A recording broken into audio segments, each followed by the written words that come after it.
December 16th, 1944, 5:30 a.m.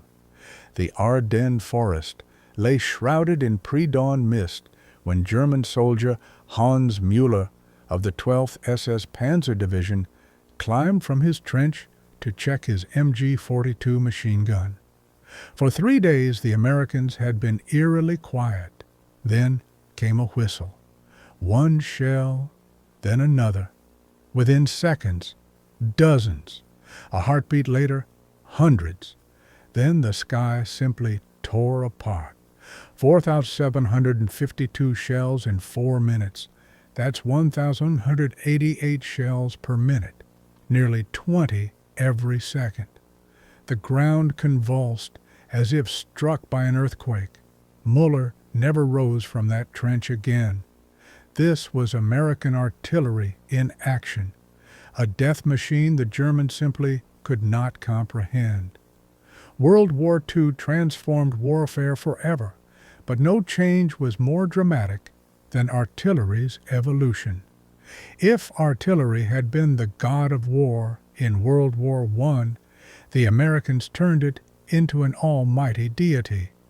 German soldiers, hardened veterans of Poland, France, and Operation Barbarossa, considered themselves the world's most experienced fighters. They knew Soviet Katyushas, British 25-pounders, and French artillery from 1918. But when they first encountered American artillery in North Africa in late 1942, their world turned upside down. The Americans didn't just have more guns, they developed an entire philosophy of artillery warfare built on 3 principles: speed, accuracy, and overwhelming firepower. Once this system was unleashed, the results were devastating. October 23, 1942, North Africa, near El Alamein. Feldwebel Erich Steiner of the 15th Panzer Division peered through binoculars at British positions. 3 days earlier, the 1st American units, the 1st Infantry Division, the Big Red One, had arrived at the front. Steiner had fought in Africa for a year. He knew British tactics: long artillery barrages, methodical advances, predictable maneuvers. The Germans had adapted, digging deeper trenches, building stronger bunkers, waiting out the shelling before counterattacking. But today was different. At 2:30 p.m. the barrage began, but not like usual. The shells didn't fall randomly. Each strike was precise, deliberate. In 15 minutes, American artillery fired 3,200 shells, 3 times what the British typically used in an hour. But the terrifying part wasn't the volume. The shells followed a system, first wiping out observation posts, then command centers, then communication lines. The Americans were using a new tactic called time on target. Every battery calculated flight times so all shells landed simultaneously. The effect was horrific. No time to take cover. That day, Steiner lost half his company. But it was only the beginning. 2 weeks later, during Operation Torch, American gunners unveiled the 240mm M1 howitzer, nicknamed Black Dragon, the world's most powerful field gun. A single 163-kilogram shell left a crater 15 meters wide and 4 meters deep. When Germans first saw the aftermath, they thought it was an aerial bomb. The Americans had hundreds of these monsters and tens of thousands of tons of ammunition. To understand German shock at American artillery, examine the numbers. In 1943, at peak production, American factories produced 5,000 artillery shells daily. Every 17 seconds, a new shell rolled off the assembly line. The Chrysler plant in Detroit once producing cars, was converted to build shells for 75-millimeter guns, 12,000 daily. Ford's River Rouge plant became a colossal ammunition factory, its 3-kilometer conveyor line stamping shell casings every 15 seconds. Most workers were women, munition girls, who set incredible records. Rosie Monroe from Kentucky produced 847 shell casings in one 8-hour shift. Her photo wearing a red bandana became the symbol of America's war industry. But production was only half the story. The Americans revolutionized logistics. Their ammunition delivery system was so efficient, Germans couldn't believe it. Liberty ships, built at 3 per week, carried thousands of tons of ammunition to Europe. Each ship hauled 10,000 tons, about 65,000 rounds of 150-millimeter shells. On shore, ammunition loaded onto special trains. Americans built 15,000 kilometers of new railway in Europe just for artillery needs. Trains ran with Swiss precision. Every 20 minutes, another convoy of shells rolled toward the front. The system was so efficient that American artillery never, not once, ran out of ammunition. Meanwhile, German gunners often had only 10 to 15 shells per gun daily. American gunners could fire at will. Germans counted every round.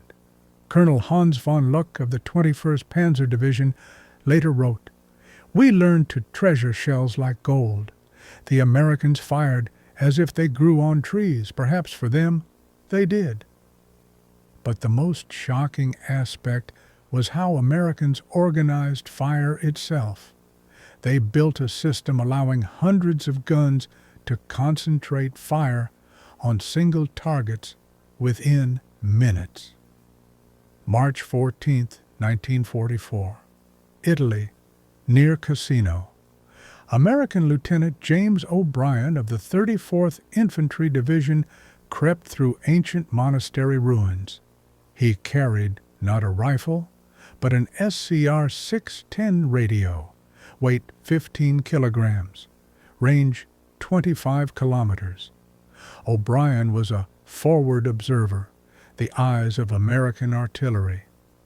Through his radio, O'Brien didn't contact a single battery, but the division's Fire Direction Center. There sat Captain William Schmidt, a former Chicago accountant who'd never seen a gun before the war. But Schmidt possessed something more powerful than battlefield experience: firing tables calculated with mechanical computers, detailed maps with coordinates for every tree, and the ability to coordinate 48 guns simultaneously. "Observer requests fire," O'Brien radioed. "Coordinates 892347. German infantry in trenches. Request immediate fire." Schmidt studied the map, pressed his handset. "All batteries. Target 47. Coordinates 892347. Ammunition HE. Fuse point detonating. Range 8,200 meters. Elevation 312 mils. Full charge. 1 round each. Time on target 14:23:30. Fire." What happened next, Germans called the American miracle. Within 45 seconds, 48 shells struck German positions simultaneously, not a second early or late. The psychological effect equaled the physical. German soldiers expected barrages to start slowly. 1 shell, adjustments, then more. They had time to take cover. The American time on target system robbed them of that time. The secret lay in radio communication and centralized control. Every American division had its Fire Direction Center with cutting-edge radio equipment. Operators could coordinate all divisional artillery simultaneously. Even more, Americans created interdivisional cooperation. If overwhelming fire was needed, fire direction centers from several divisions combined efforts. But the true secret of American artillery wasn't shells or guns, it was mathematics. As early as 1941, before America entered the war, mathematicians and engineers worked at Fort Sill's Artillery School under Colonel Orlando Ward. Their mission: make American artillery the world's most accurate. Ward understood war had changed. Static trenches were gone, battles were mobile, targets moved, time was scarce. They needed rapid, precise fire on any target. Ward's team created revolutionary graphical firing tables. Previously, artillerymen used complex formulas requiring 10 to 15 minutes. American tables produced results in 30 seconds. The other revolution was standardization. Americans developed unified coordinates usable in every theater. Every map point had a 6-digit code. Every target type, its number. Every shell type, its code. An American forward observer could call fire with a single phrase. Fire mission. Target AB 23456. Personnel in open. Quick fire for effect. Within 2 to 3 minutes, the target was destroyed. Most impressive was American fire adjustment. Traditionally, artillery fired ranging shots, observed, corrected, fired again, taking hours. Americans invented the bracket method. 4 spotting shells fired simultaneously around the calculated center. The observer chose the closest impact and corrected for full fire.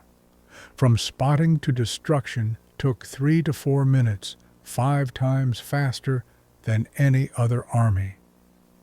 July 25, 1944, Operation Cobra, the Normandy breakout. Americans prepared history's most powerful artillery strike. The goal: smash German defenses along a 7-kilometer front. 914 guns from 105mm to 240mm, 1,800 tons of shells, 60 minutes of unbroken fire. But the most shocking element was precision. Americans calculated everything to the centimeter. Each gun knew its exact sector. Each shell had its assigned target. No random bombardment, only surgical destruction. Results exceeded expectations. In 1 hour, Germans lost 70% of men and equipment in the breakthrough zone. More importantly, they lost the ability to resist. Soldiers fled, abandoning weapons. General Fritz Bayerlein, commanding Panzer Lehr Division, caught in the barrage, later wrote, "My division was literally ground to dust. I lost 70 tanks without firing a single shot. This was not battle, it was slaughter." Among all American artillery pieces, one stood supreme: the 155mm M1 Long Tom. Barrel length 7 meters, shell weight 43 kilograms, maximum range 23 kilometers, rate of fire 4 rounds per minute. At 15 kilometers, American gunners could hit a house-sized target with the first shot. This accuracy came from superb gun design and perfect ammunition. American shells were manufactured with jeweler's precision. Weight variation under 0.1%. Powder charges absolutely uniform. Fuses accurate to 0.1 seconds. But the Long Tom wasn't America's most powerful gun. That title belonged to the 240mm M1 Black Dragon. shell weight 163 kilograms, range 23 kilometers, blast equivalent to 75 kilograms of TNT. When Black Dragon fired, ground shook within 5 kilometers. The shot could be heard 50 kilometers away. The explosion left a crater the size of a 2-story house. December 16, 1944, Hitler's last gamble, the Ardennes offensive. For 3 days, fortune favored Germany. Dense fog grounded American aircraft. But on December 19th, skies cleared, and American artillery revealed its full power. General George Patton received orders to turn his entire Third Army north. He had 432 guns and unlimited ammunition. On December 22nd, Third Army struck the 5th Panzer Army near Bastogne. All 432 guns opened simultaneously. In 30 minutes, they fired 12,000 shells, 400 per minute, nearly 7 every second. SS Obersturmbannführer Joachim Peiper described it. Earth became hell, explosions everywhere, death everywhere. My tanks burned like candles. In half an hour, I lost half my men. The Americans employed rolling barrage, artillery fire moving across the battlefield like a steamroller. As fire shifted forward, American infantry and tanks advanced immediately behind, storming positions shattered seconds earlier. In 8 hours, Patton's army smashed through 15 kilometers of German defenses. American losses, 340 men. German losses, 8,000 killed and wounded, plus 150 tanks. The deadliest American weapon wasn't steel or explosives, it was fear. The psychological impact of unrelenting barrages broke German soldiers before shells did. Dr. Werner Sterlitz, Wehrmacht psychiatrist, found 78% of soldiers showing signs of war neurosis, today's PTSD. Many surrendered the moment they heard incoming fire. Statistics tell the story. During the war, U.S. industry produced 4.2 billion shells, 11.5 million daily. Laid end to end, they'd stretch from New York to Los Angeles and back 3 times. Total weight, 6.8 million tons. From June 1944 to May 1945, U.S. artillery in Europe fired 2.7 billion shells. Professor Dennis Showalter calculated that U.S. artillery caused 60% of all German casualties on the Western Front. Tanks caused 15%, aircraft 12%, small arms 13%. Artillery wasn't support, it was the decisive factor. Field Marshal Erich von Manstein wrote, "American artillery changed war forever. They proved victory belongs not to the best soldiers, but to the best organization and largest resources. We didn't lose on battlefields, we lost in Detroit's and Pittsburgh's factories." Today, nearly 80 years later, the impact remains. Modern artillery systems trace directly to American innovations of the 1940s. The lesson endures. In modern war, victory belongs not to the bravest army, but the best organized one. When those 4,752 shells fell in 4 minutes that December morning, it wasn't just bombardment. It was the birth of a new age, an age where industry matters more than tradition, organization more than skill, systems more than heroism. The Germans couldn't believe American artillery because they couldn't believe in the future. They remained in the past where war was art. Americans stepped into the future where war became science. And when thousands of shells rained down, it wasn't merely destruction, it was revolution. American artillery didn't simply win the war, it rewrote the rules of all future wars.